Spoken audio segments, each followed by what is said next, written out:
बेटा आपकी जैकेट कहाँ है? अभी पहनती हूँ मैं। जल्दी, इवेंट शुरू होने वाला है। मेरी अम्मी थोड़ी सख्त हैं क्योंकि वो एक टीचर है। तो क्या तुमने उन्हें मेरा नहीं बताया? मेरे ख्याल में असलान तुम्हारे लिए मुनासिब बिल्कुल नहीं।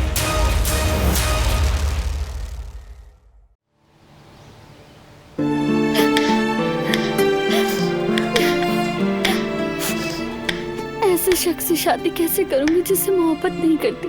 कैसे उसके साथ सारी जिंदगी गुजारूंगी? तुम्हें अपनी माँ के लिए करना पड़ेगा गुल, मजबूर हो तुम। कड़वा घूंट पीना पड़ेगा, जरूरत पड़ी तो सबके सामने मुस्कुराना भी होगा। मेरी अम्मी ने सारी जिंदगी बहुत दुख उठाए हैं, अब मजीद रोने नहीं दूंगी। मैं उन्हें तकलीफ नहीं दे सकती।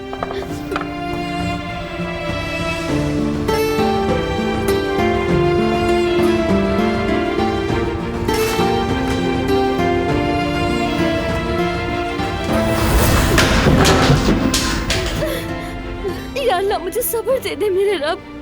मैं तुझसे भीख मांगती हूँ, कोई रास्ता दिखा। होश में आओ गुल, खुद को संभालो, अपनी माँ के बारे में सोचो।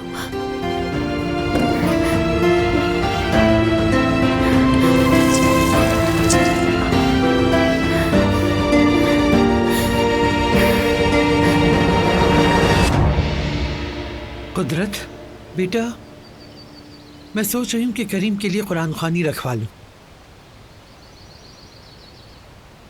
बहुत अच्छी बात है अम्मा जान, बाराम से भी इसी बारे में बात हुई थी।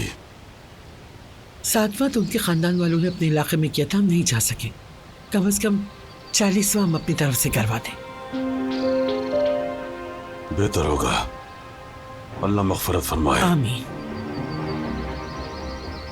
फल मंगवाए थे, अभी तक नहीं आए? गुल धो रही थी, अभी लेकर आती है। वो कुदरत आगा, अगर आपके पास कुछ वक्त हो तो मुझे आपसे बात करनी थी। जरूर कदर साहिबा, बैठे आराम से बात करें।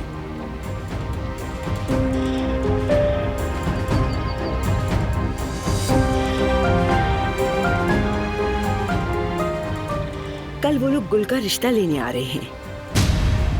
आप जानते हैं हमारे सर पर कोई बड़ा नहीं है।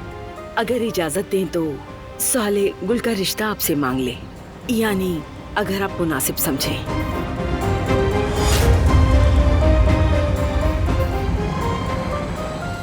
जरूर जरूर, क्यों नहीं, ये मेरे लिए फख्र की बात होगी। लेकिन एक बात है, क्या गुल इस रिश्ते के लिए राजी है? बेटा, अगर गुल राजी ना होती तो क्या कदर तुमसे बात करती? आजाद साहिबा ठीक कह रही हैं। गुल ने मुझसे खुद कहा कि वो लोग रिश्ता लेने आ रहे हैं।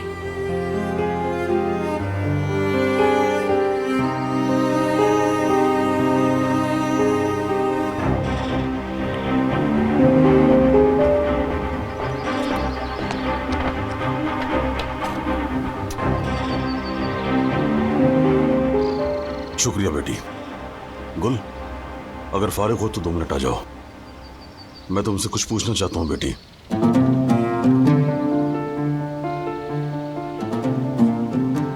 क्या बात है, पूछे कुदरत साहब। तुम्हारी माँ ने बताया कि वो लोग रिश्ता लेने के लिए आ रहे हैं। क्या तुम वाकई इस रिश्ते के लिए राजी हो? क्या तुम उस लड़के से शादी करना चाहती हो?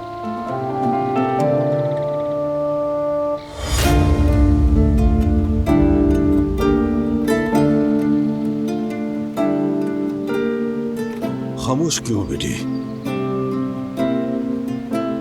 देखो बेटी, तुम जानती हो ना, तुम मेरी औलाद जैसी हो।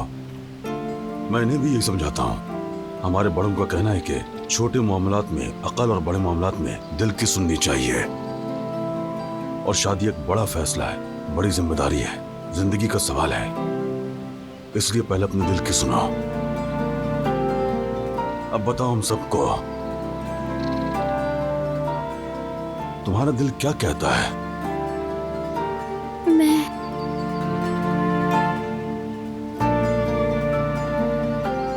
साले से शादी करना चाहती हूँ कुदरत साहब।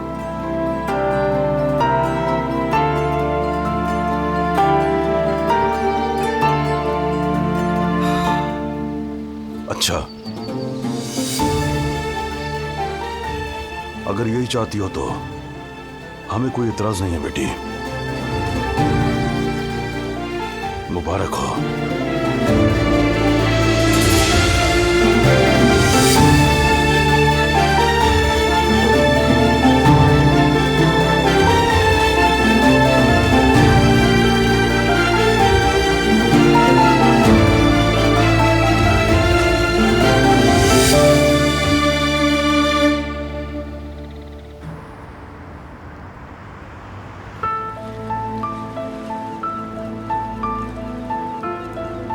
दिल ने कहा था कि तुमसे ये बातें छुपाओ नहीं, लेकिन मजबूर हो गया। किस्मत ने मुझे इस रास्ते पर छोड़ दिया। मैं ना चाहते हुए भी गलत रास्ते पर चला और तुम भी इसका शिकार हो गई। तुमने अनजाने में सही लेकिन मेरे गुनाहों का बोझ उठा लिया।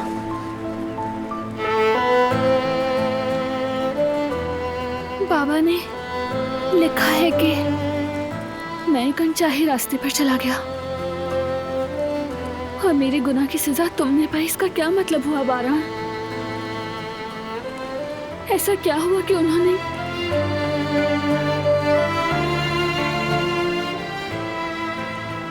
मुझे मेरी माँ से ही जुदा कर दिया? अगर मैं उन्हें ढूंढ नहीं सकी बारान, अगर अम्मी मर। ऐसा बिल्कुल मत सोचो। ठीक कह रहे हो। हमें उनके बारे में अब तक कुछ मालूम नहीं है सिवाय उनके नाम के।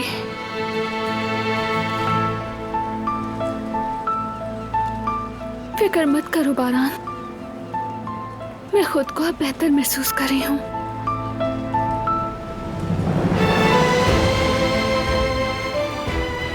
कम से कम अब मुझे उनके नाम तो मालूम है।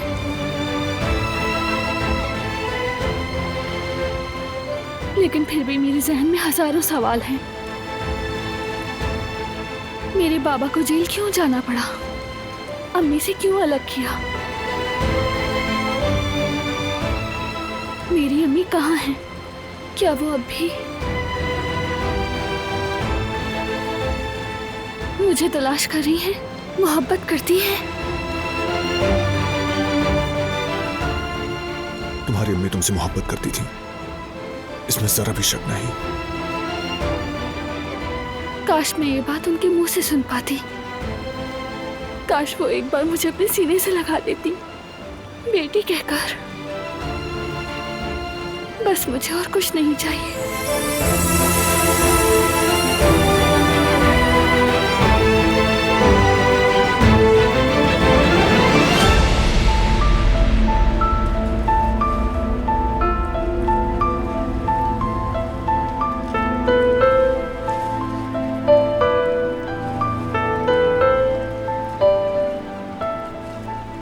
चलो चले। कहाँ? पहुंच के पता चल जाएगा।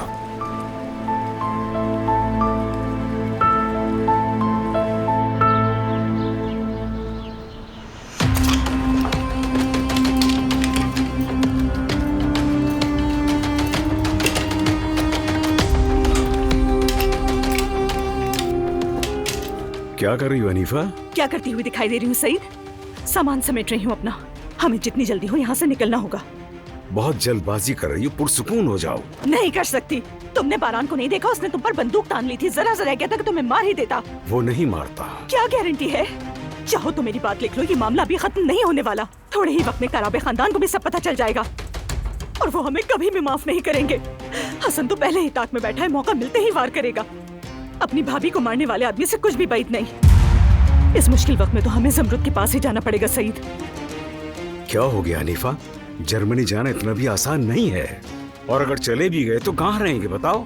कहीं न कहीं रहने का बंदोबस्त हो ही जाएगा। बस अभी कुछ भी करके यहाँ से निकलना जरूरी है। देखो वरना वो जेवदत को जिंदा नहीं छोड़ेंगे और उसके बाद हमें भी नहीं।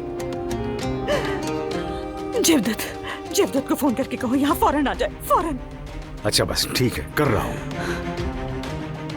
या अल्लाह, ये कैसा इम्तिहान आ पड़ा है सर पर।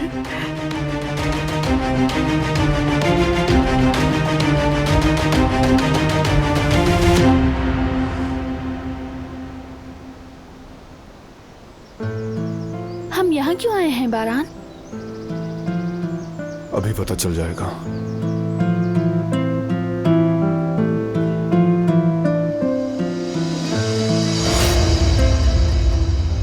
बाबा की खबर है? तुम्हें कैसे पता चली ये?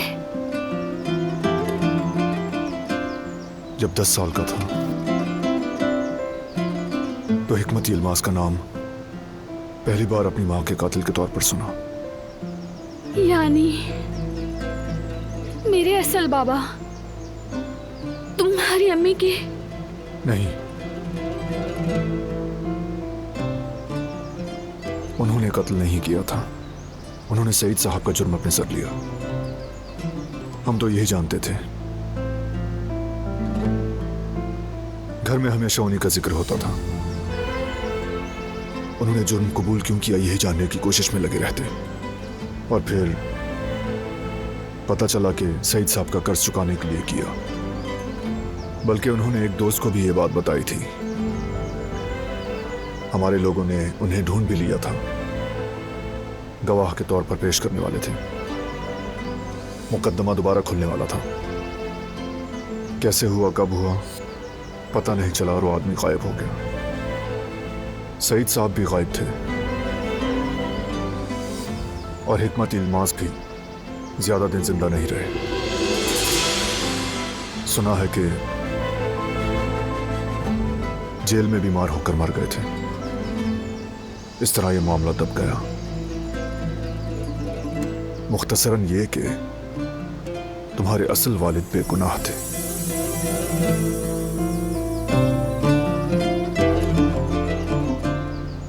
क्या वो वाकई बेगुनाह थे? एक शख्स जो छोटी बच्ची को मां से जुदा कर दे, एक ऐसे जुर्म कबूल करे जो उसने किया ही नहीं, अपनी बेटी को किसी और के हवाले करे। क्या वाकई वो आदमी बेगुनाह हो सकता है?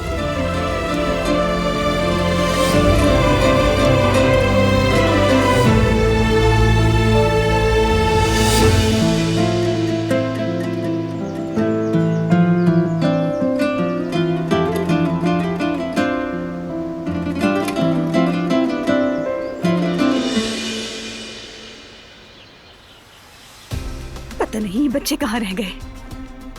अल्लाह करे कि उनके साथ सब खैरियत ही हो। हाँ, वो देखो आ गए। शुक्र आ गए वो लोग। सईद, हाँ? देखो जो कुछ हुआ है उन्हें नहीं बताएंगे, कुछ जाहिर नहीं होने देना। बस इतना कहेंगे कि हमने जाने का फैसला कर लिया है। हमें सिर्फ ये देखना है कि जबीरिया को मजीद दुख ना हो।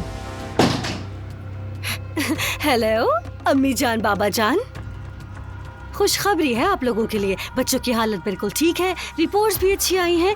सिर्फ थकन और परेशानी से बचने के लिए कहा है मुझे। हाँ, ऐसा ही है। थकन और स्ट्रेस से बिल्कुल मना किया है। हाँ हाँ बिल्कुल बेटा, ऐसा ही करना चाहिए तुम्हें, है ना सईद? दरअसल हमारे पास भी एक खबर है। खैरियत तो है अम्मी? हम जर्मनी जा रहे हैं जमरुद के पास। हाय, ये तो कितनी खुशी की बात है अम्मी। जयदत्त, हमें फौरन वीजे के लिए अप्लाई करना होगा। मेरा पासपोर्ट कहाँ रखा है याद ही नहीं। एक्सपायर तो नहीं हो गया? मैं भी देखती हूँ, अलमारी के ऊपर डब्बे में था शायद। मैं देखती हूँ जाकर। रुको रुको बेटा, तुम मत चढ़ो, मैं उतार कर ले आती हूँ। हाँ हाँ ठीक है, आती हूँ। आइए अम्मी। खैरियत तो है बाबा? क्या हो गया? अचानक जर्मनी की बात कहाँ से आ गई? अरे बस वैसे ही, हम तो वैसे ही कितने अरसे से सोच रहे हैं चले जाएंगे तो अच्छा है।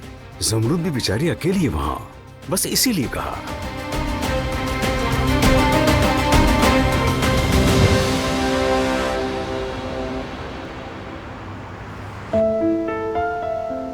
उकान, हिकमत इल्मास की तफसीली फाइल चाहिए मुझे। पैदाइश, जिंदगी, क्राइम रिकॉर्ड, मौत की तफसीलात, जो कुछ मिले मुझे पहुंचाओ फौरन।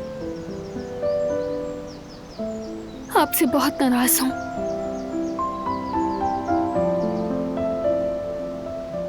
यहाँ तक कि मेरा दिल टूटा है। समझने की कोशिश कर रही हूँ, लेकिन कुछ समझ नहीं आ रहा। क्योंकि वजह चाहे जो भी हो, एक बच्ची को अपनी माँ से जुदा करना या किसी और के रहमो करम पे छोड़ देना मैं ये कबूल नहीं कर पा रही।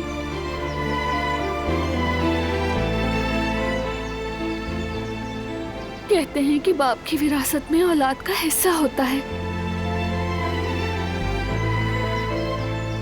आपने विरासत में मुझे एक खंडर दिया।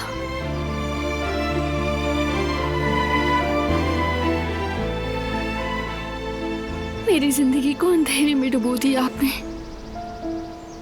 मेरी रोशनी ही चुरा ली, मेरी माँ को भी छीन लिया।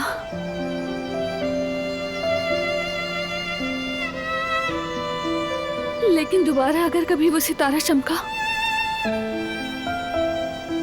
अगर सूरज दोबारा निकला तो शायद समझ सकूं और फिर शायद मैं आपको माफ भी कर सकूं।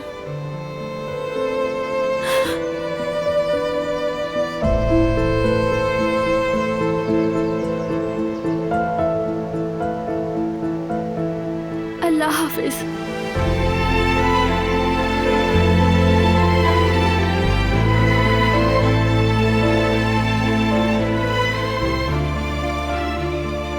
बाबा,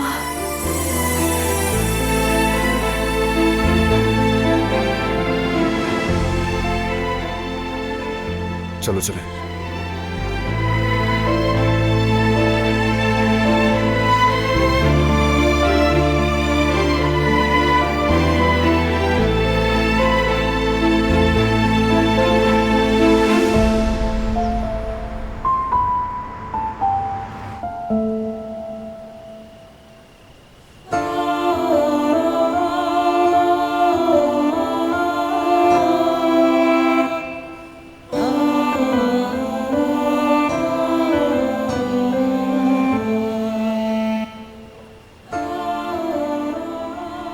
क्या हुआ, रुक क्यों गई? बहुत रोई हूं ना मैं, मेरी आंखें सूज गई होंगी, कहीं घर वाले कोई उल्टा मतलब ना ले लें।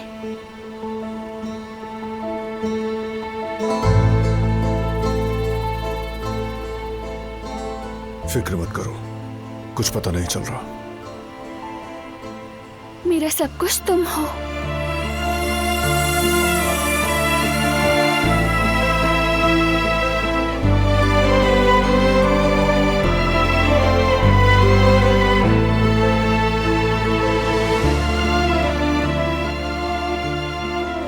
मेरा खानदान, मेरे दोस्त हो, हम राज हो मेरे, मेरी जान हो। अगर तुम ना होते तो मैं ये बोझ अकेले नहीं झेल पाती। आज के बाद तुम्हें कोई बोझ अकेले नहीं उठाना पड़ेगा, मैं हमेशा तुम्हारे साथ हूं।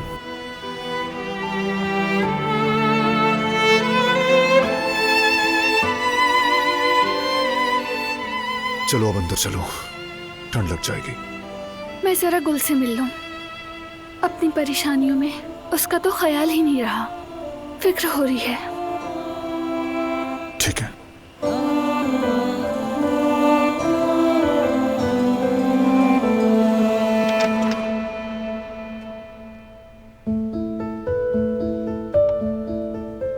अस्सलाम वालेकुम। वालेकुम अस्सलाम भाभी। वालेकुम अस्सलाम। हम बात नहीं कर सके गुल, कैसी हो, सब ठीक है ना? मैं बिल्कुल ठीक हूँ। वो लोग कल रिश्ता लेने आ रहे हैं, उसी की तैयारी कर रही हूँ। वाकई के तुम शादी के लिए तैयार हो? तैयार है बेटी, जबान से निकली बात वापस नहीं ली जाती। कल वो रिश्ता मांगने आएंगे। चलो बेटा, कहीं हसन आगा की चाय ठंडी ना हो जाए।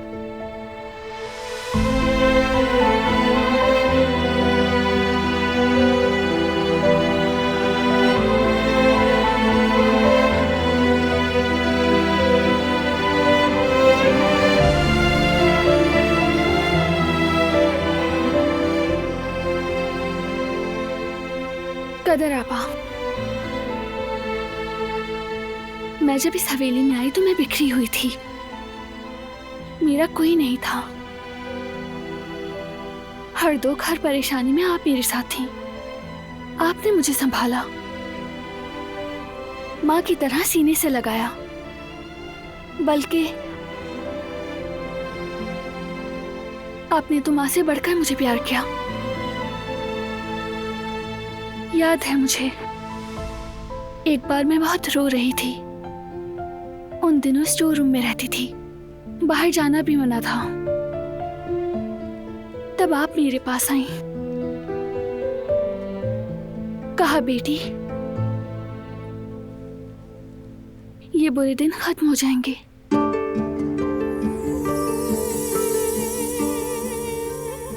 देखें, आपके दिल में एक दरवाजा है जो चाबी का मुंतजिर है। जब वो चाबी मिल जाएगी तब ये सारे दुख खत्म हो जाएंगे। मुझे भी वो चाबी मिल गई है कदर आबा।